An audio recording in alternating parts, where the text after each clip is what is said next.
Hey everyone, welcome back to another episode of Chanel in the City. I'm your host, Chanel Omari, and we have a very special guest here with us today. She's one of our favorite housewives of all time because she keeps it real and honest at all costs.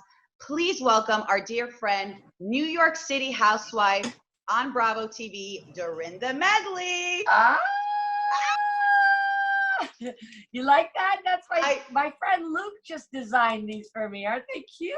I love them. So what? They're coasters. Those are adorable. They are adorable. I'm very happy with this. Thank you, Luke. Luke, Thank you so much. Where can we get these Dorinda Medley coasters? Because that gives me life right now. Okay, this is my life. I'll send you some. Oh, dorindamedley.com. I'm on Shopify. I have a whole array of wonderful, not well bitch glasses and mugs and totes and clip and I'm in the everybody wants me to do the old she wanted a bitch and I served it warm, but I haven't been organized. And make it nice. My whole thing.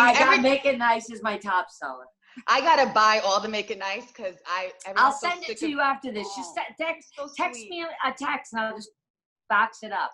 Because you know what's so funny? We started this Shopify right before COVID started. Mm-hmm. And of course, then everything fell apart. And I literally have a shipping room in my place at Blue Store. And I am the person. So I got to tell you a really funny story. I won't give his last name. But of course, it's taking off. The show's taking off. And I'm thinking I'm going to get like 5 or 10 orders. I'd wake up in them all night and ching. You know how that Shopify goes? So I'm like, oh my God. So I wake up, it's like 49 orders, and poor Hannah, I was making Hannah so stressed out. I'd be like, you need to go in the kitchen and find out if I have any more. So of course I have to call one person and say, listen, hi, it's Dorinda Medley. And the person's like, really? I said, yes, it is. Now listen, I'm out of clip mugs. Will you take a make it nice? I went to my stock room. Hannah's like, really? I love Hannah. She's a boss. Hannah is going to be running that business with you because she is so wise and I love her. Talk to us about, quarantining. It's so unfortunate with Corona, but the online business is booming. And you as a housewife, you're so inspirational. Talk us through what has this process been for you, quarantining? I said to a lot of people when I came up here thinking I was going to be up here for 2 weeks up in the Berkshires. I'm actually in New York right now because I'm moving Hannah out of her apartment. But, I think we all were sort of baffled and bewildered and scared and almost like excited in a weird way. Like, oh my God, we're going to go quarantine, all these new things. Oh my God, Zoom, what's that? Oh my God, we're going to cook. Oh my God, I'm going to start knitting. Oh my God, oh my God, oh my God, right? It was like TikToking and like the world changed overnight and whoever was in front of you that next morning is who you were with. Yep. I mean, my friend Greg Cleo came up for a long weekend and is still there because, wow. It's like, everybody's a little hesitant. But, it's been a total reset. So many positive things, I think, have come out of it. I think if you haven't taken on a bit of humility and reset and, really think about the world as that. I mean, I am privy to it as well, or I am a victim of it as well. We live in New York, you're working, you're going out, you get very transactional, you get up, you work out, then you go to then you do your meetings, then you go to lunch, then you go, what am I doing tonight? And you don't really think, what can I buy? What do I need? I mean, a lot of your viewers don't live in New York City, but New York is a tempting place because all day long you're purchasing Uber, Postmate, Seamless, always got to stop by CVS. I don't know. I need to go there every day of my life when I live in New York City. I don't know what it is. I know, me too.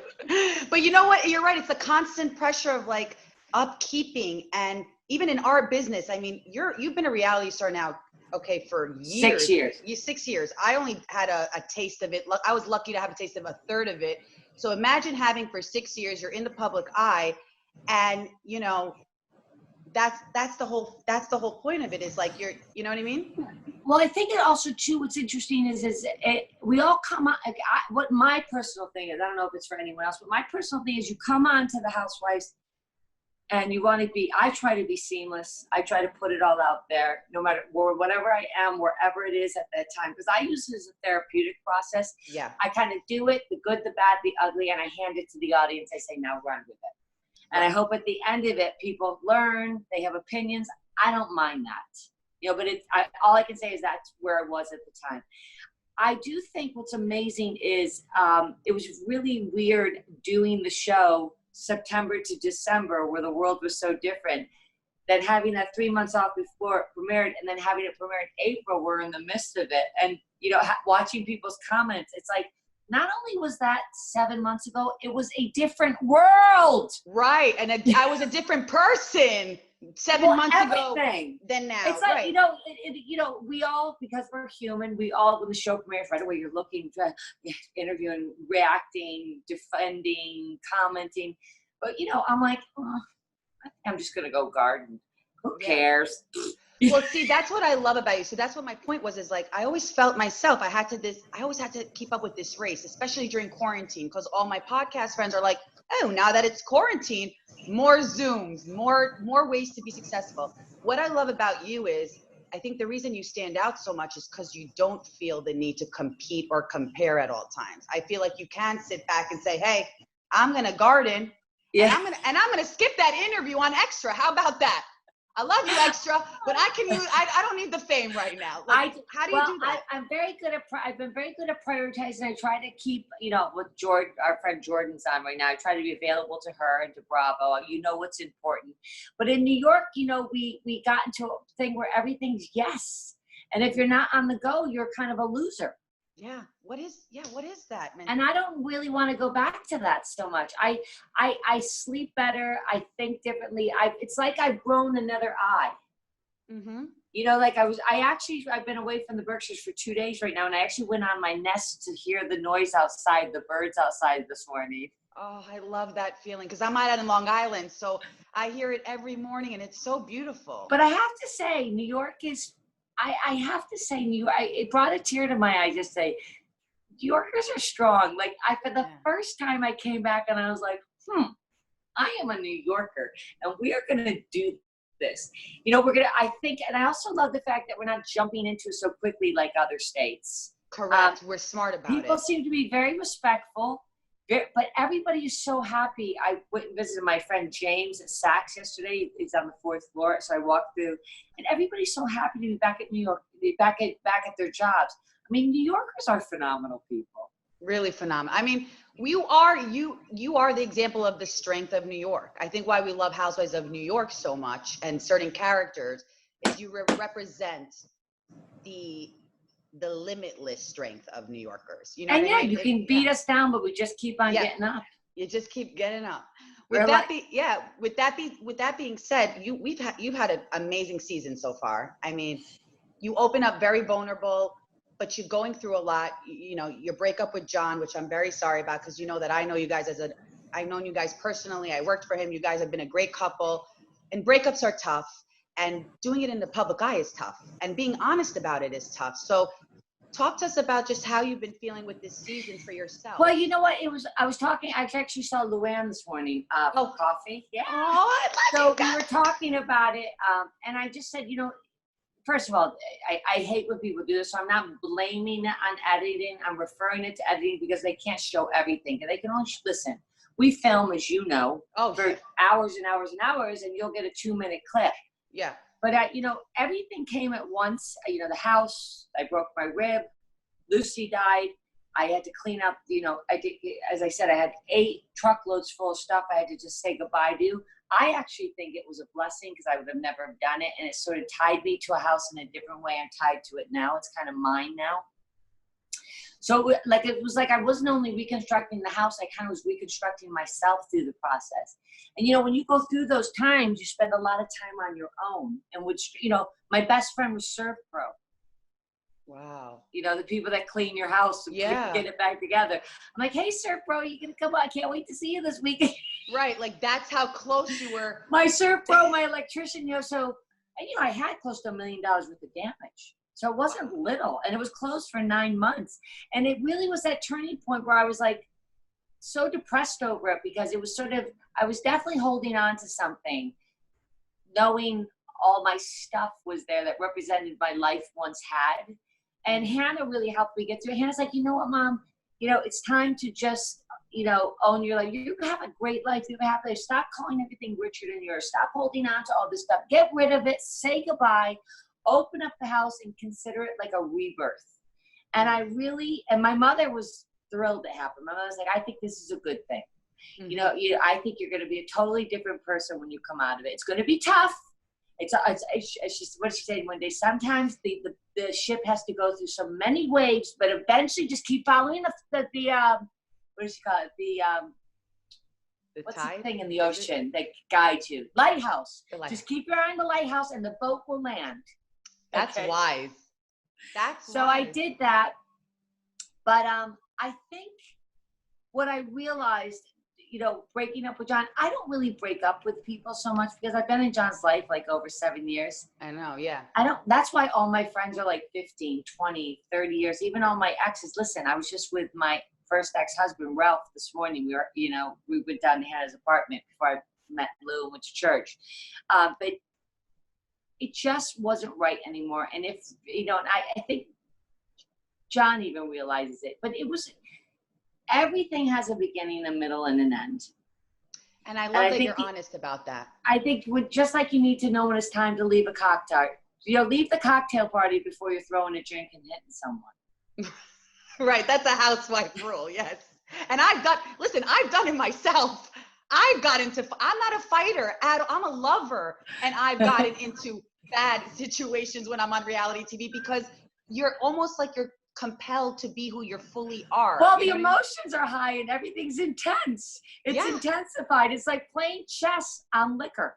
Yeah, and I don't know how to play chess sober, so imagine playing it on liquor. Oh God, I give you so much kudos. Like, you know what I think I look up to you a lot and I relate to you too is because I see why you were angry. Like, I know it wasn't because you randomly became angry. I think there were situations that weren't shown. Like, well, I was angry too because I really felt like, first of all, I'm brought on this show to be my role on the show to be very transparent, to be honest, and tell my true story. It would be so much easier just to make up the story. Yeah.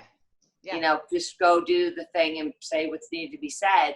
And you got to remember, I know a lot about the background too, and people didn't see everything. And I also didn't feel like some of the people that I have supported in the past, instead of sort of helping me through it and being a friend, they piled on. You know, it ended up that strangely Sonia and Leah, the new cast member, would call me more. I would sort of get on the show and it was, you know, I felt like it was used as a storyline as opposed to then get off the show and not hear from anybody. And Leah and Sonia really did throughout the season off filming check in with me. I mean, it's a lot when your friend's going through a breakup, your house is being renovated, you're filming, your dog died.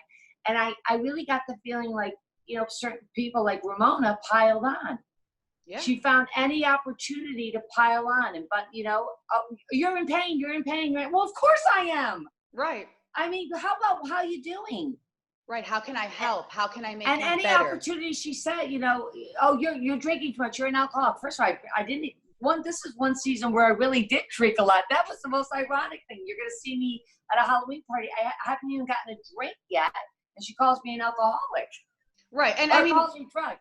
I mean, we know you in real life. I know that you're not. Like, you've never even had a drink in front of me. So it's like, it's just you. It's like. Well, but even if it was, when someone's going through a hard time, you, as a friend and as a person that's a girl's girl. Right. She prides on being a girl's girl all the time. Girl's girl. You know, you don't hit them when they're down. You know, I call it gotcha journalism. That's what my late husband used to call it. Gotcha journalism. Good. You know, gotcha. Yeah, like you may see that in work and you may see that in business, but you certainly wouldn't see. You hope not to find it in friends. You know, you hope someone to be a soft place to land. And I realized a lot of that this season. I needed in John a soft place to land. I needed in, you know, certain friends a soft place to land. And I didn't have it. But that process was good because it's good to have eyes wide open every once in a while. It's very easy to keep sort of making excuses, pretending, and compounded with the COVID, where you really got to say, this isn't just on the show. This person maybe, I don't know, maybe this person and I aren't as alike as we thought we were. And that's okay. Doesn't mean you have to hate them. It doesn't mean you can't have a relationship, but things shift. Yeah. And it doesn't mean you're right. It doesn't mean you can't tell them your honest truth and still not move on from it. I think what you've taught us is, so I had a similar situation where I really treated these cast members as my best friends, and I was hurt that they didn't reciprocate to the goodness that I really wanted to see everyone succeed. And so I was like you, I was so real and raw that I did not know. Well, you got to remember too, I've known these girls for a long time. So this is not just the show. Like I think that's what makes our cast so unique. We really do know each other. We know each other's children. We know. So I always find it such a kudos to these girls that we're able to go. I say it's like going on an NFL football team. You know, you go out, you beat each other up, then afterwards you shake and hug, and it's like a great game, right? Yeah, yeah. And then you're like toasting at the bar. But there's certain times where you feel like, you know what, maybe someone's doing it more for a storyline than they are for the reality of it. So I felt a little abandoned this year because I was very vulnerable, and I grew up in a very strong ethnic family, and my mother's sort of like, don't show them when you're hurt. So I'm not one to easily, which also I've learned through the process, is to express myself a little better and say, yeah, that bothers me, or yeah, that hurts, or even, women get I realize that women get away with a lot on my show by crying. I got to take on the crying thing more. Hey, I was the crier on my show. It did me well, but I cried a little too much. Actually, you got to have a balance. You know I cried a lot with Dr. Daryl this year. I had my moments where I was just physically, mentally, spiritually exhausted. I really was. But I got through it, and I got to tell you something. I think I learned a lot, and I think the audience went on the ride with me. And this doesn't sound, don't be mad at me, audience, but like Hannah will call me up and be like, so-and-so from so-and-so. I'm like, who cares? Because I've given it to them now as a gift. It's not that I don't care, but I can't do anything about it. So I can't be spending my days going through everybody's thing and their opinion on me. It's out there now. It's out of my control. But that's what makes you Dorinda Medley. That's what makes you the boss that we need. We need inspiration. We that. Thank you. We don't need someone saying, oh, you should care about every little thing, because that's also abusive to oneself. That's not real love. On that note, you did make good friends though this season. Leah Mcsweeney. You guys at the beginning didn't hit it off because of the tattoos. You got over though that hump, and now you're really. That was everybody. All of them were like, you know what it was just the tattoos. It was just, she was so much. You got to remember, none of us knew her. Right. And she's very, it's not only, she was much younger. 25, almost 30 years younger than some of us. And she has a whole different lifestyle and look. And for me, it was that she came in, as Tinsley's friend. And so I kind of, as I say to her in one scene, I kind of judged her guilt by association with Tinsley, So right, like tell me who your friends are, I'll tell you who you are, kind of saying. That's my mother's favorite saying. Mine too. And I knew that they really didn't, know each other all that well. So she was only getting the one side of the story. So, but once we kind of got past that, we're actually very similar. Mm-hmm. Yeah. What are your thoughts about her, and how come you're so close? Like, why is it that you're so close, do you think? Well, because I think she's a strong woman. She doesn't take any bullshit. She calls it like she sees it. She's a single mom. I was a single mom. When she does that scene in her apartment with Luann, and she's like, I gave my daughter the bigger room, because that's what I did with Hannah. We're like committed on all fronts. We go at it hard no matter where we are. If we're eating, if we're loving, if we're raising our children, if we're doing a business, we really are that woman that, like, truly brings home the bacon, fries it up in the pan, and, can also wear jockstrap, I guess. I don't know. We're like a lot of women. And with, and I recognize in her, you got to remember, when I was Leah's age, I hadn't even married Richard yet. So it was interesting watching me watch Lou visit her in her apartment, because that was my apartment. And I said to Leah, the thing I find fascinating about that scene that you don't see, I hadn't even been married yet to Richard. I was living in the exact same apartment with a daughter almost the same age. Wow, that's so scary. I can see the struggles she goes through, and I really, I didn't want to. I was talking to my friend Dr. Denti the other day. I really, and I don't say this because age doesn't matter, but I really am comfortable with my age. So I didn't want to go in there and kind of compete with her or compare myself. I wanted to sort of be more of a guidance and sort of a friend, and sort of give her the heads up. I think the mistake that Ramona made a little bit is she kind of went head to head with a girl that's like, 25 years younger than her. And it's just, would have been better off to help guide her a little bit more. And the things that she was touching on were just for the first season, I thought were really difficult. Yeah. She didn't know us. Right. And she was and very we're open. A tough group. How would you like to come into that den of bitches and have people like, start, Oh, listen, when I hung out with you guys at the event at Slate, I was I almost shat my pants. I literally, I was so scared to come on. And I know you, like you've always been nice to me, but it's very intimidating. This is I always say like the New York Housewives are an A team too. They don't pull in the punches.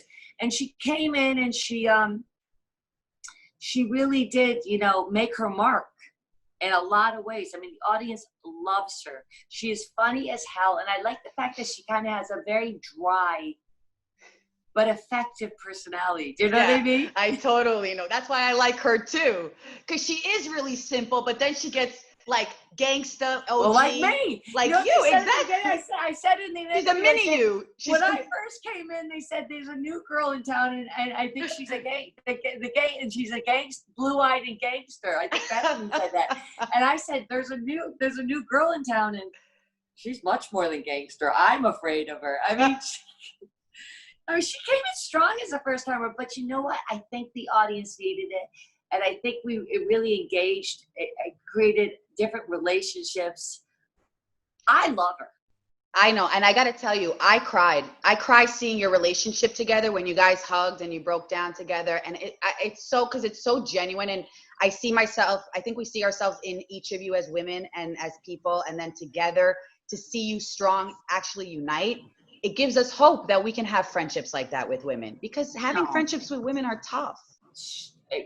Very tough, but incredibly important. Yes. Why? You got to find, what's the key is you got to find women that want to, grow with you and not compete with you. Right. And as you get older, you'll realize that a lot of women don't have their best intention for you. They have their best intention for themselves. Right. So, I'm lucky to be surrounded by a lot of great women that I've had in my life, 20, 25 years, that have just, from all different walks of life. Like I have a very eclectic group of friends that you don't see as much on the show because they're just sort of my London friends and my New York friends from all different places and spaces. And I love that about my life, because I don't, life is just filled with so many different, flavors and colors and experiences that you have to draw from that. And I think women together, look at historically, women in groups and communities have been the strongest part of the community. Oh yeah. And I was thinking the other day with everything that was going on in this world right now, I was walking and I'm part of this thing called The Conscious Kid. Do you know that site? Yeah, I love that. And I was reading through the book for Juneteenth. They read the author. It's truly, I just have a gut feeling that it's going to be about the women that bring back all these communities. Because we don't do it emotionally. We do it correctly, and slow and steady wins the race. That's what's great about women. They know how to sit back, and slow and steady wins the race. And remember, they're the raiser of children. Right. And I love so they hold the power. Recently, speaking about RHONY and how tight the cast is, I want to know your thoughts on this. Recently, Queer Eye star Bobby Berk revealed this week that a mystery New York cast member robbed his store blind. In recent reports, people are accusing Aviva Drescher of this allegation. What do you think? Do you think it's Aviva Drescher? What do you think of these allegations? Because I know that you're like a mama bear. You love your cast, your friends. What do you think of this? What's the point? Where are we going with this? Right. And timing's terrible. Right. What's the point? I mean, we can't, first of all, here's the thing, say who it is or don't say it at all. I don't do riddles, okay? Yeah, I like that you're saying that. Right, because like we don't, right, is like the whole, is it, I mean. You're just say who it is or don't say it at all. Because then you're painting the paint stroke very wide on a lot of housewives. And I think it's actually putting a negative sort of tone on housewives. So say who it is or don't say it at all. I don't fire sideways, I fire straight. I know, and that's what I like about you. Do you, on that note, do you even think it's Aviva? Do you have a relationship with Aviva? Would you like to see her? I don't know Aviva that well. I've met her a couple times. Remember, I wasn't on with her. Right. So you don't. So she's I don't know her that well.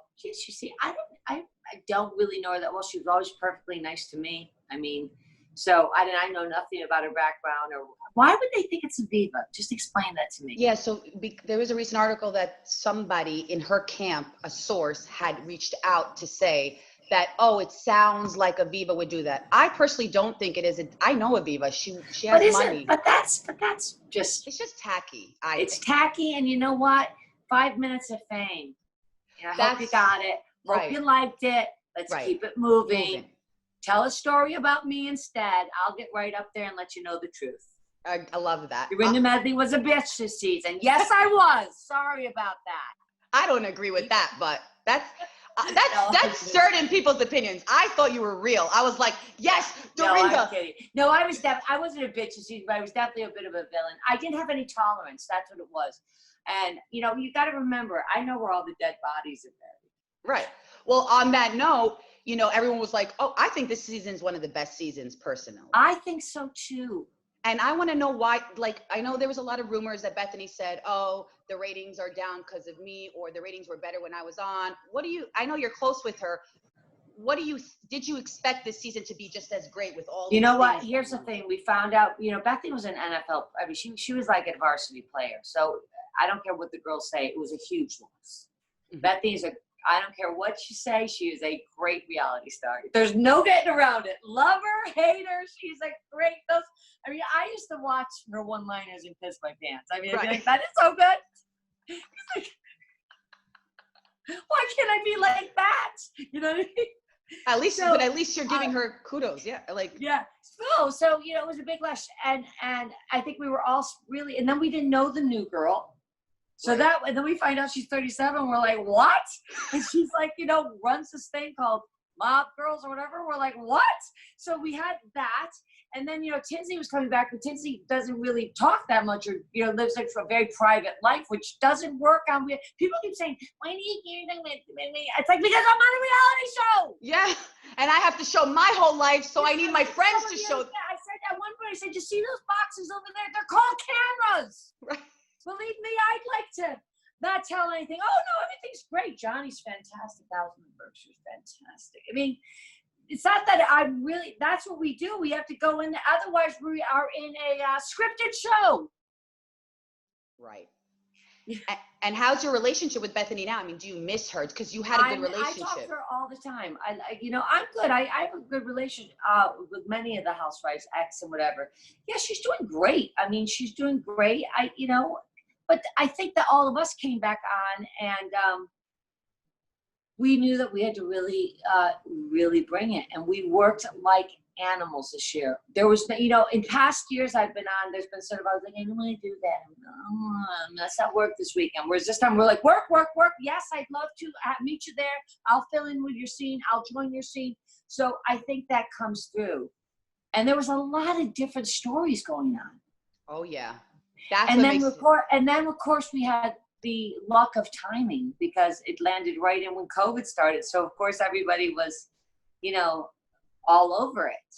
Can you give us a sneak peek of what's to come? Because we have a lot more, you know, to look forward to with you, with the cast. Like, what can we look forward to? Well, we're going to see much less of Tinsley, if any. And how do you feel about that? That's her choice. You know, I think it would have been nice if she stayed till the end of the season, but that was her choice. And we're doing some really fun trips and adventures. The thing I love about this year that I try to do and the girls try to do, because I actually don't like when we're just sitting around in someone's apartment or in these restaurants drinking. I just think I think the girls are at their best when they're all together and they're doing an activity. And there's some really funny activities, because everybody's personality comes out in how they approach the activity. Yeah, I totally agree. And I think we should see more of that. I like that you're pushing that, because that, and you know what, you could get still drama from that. There's just different type of drama. Because there's always the lunch to follow. There's always this, but I find if we like go to a restaurant at 7 at night and at 10:30, it fatigues me. Like I don't, you know, I think the audience loves to see us together doing fun things going. And I think next season, you know, that's what you're going to see a lot of. So Tamra Judge said recently she wouldn't mind, the only housewife franchise she wouldn't mind joining is Housewives of New York. How would you welcome her if she did? What's your advice to a new housewife in general and in joining reality TV, to become a star in reality TV? She lives on the West Coast. I don't know. I just sound like the Joker. I'm sorry. That is hilarious. Yes. She not only lives on the West Coast, she lives in Orange County. It could be more different than New York City. I think she'd hate it. Right. That's honest. We are just totally, it's like saying, what part of the zoo do you like better, the lions or the penguins? I like them both, but I throw meat at the lions and I can pet the penguins. You don't put a lion with a penguin. Totally. It's just not, it wouldn't be a good fit. It's two totally different shows on all levels. And I would be horrible on Housewives of Orange County. So it goes reverse. I love Tamara. I'm not saying anything bad, but I'm saying, we kind of all have to, we have to stay in our own sort of, just like the zoo, we have to stay in our own place. Yeah. The lions belong with the lions. The penguins belong with the penguins. Totally. I love that. I love the animal, like the zoo analogy, because it's true. Stay in your lane. Yeah. Stay in your lane. I gotta go. Dorinda, I love you. Thank you so much. Thank you so much. I'm sorry I had to move Make sure you guys follow Dorinda at Dorinda Medley on all social media platforms. Make sure you check out her Shopify. Her channel is amazing. I'm going to be buying DorindaMedley.com. And Dorinda, bitch, and I'll be sending you all this stuff. So make sure you have my text. You have my text message. I'm gonna have her send me. Yeah, I have your. Send it. I'll send you a bunch of stuff. I'll send it out today. And also, I love Dorinda, you guys.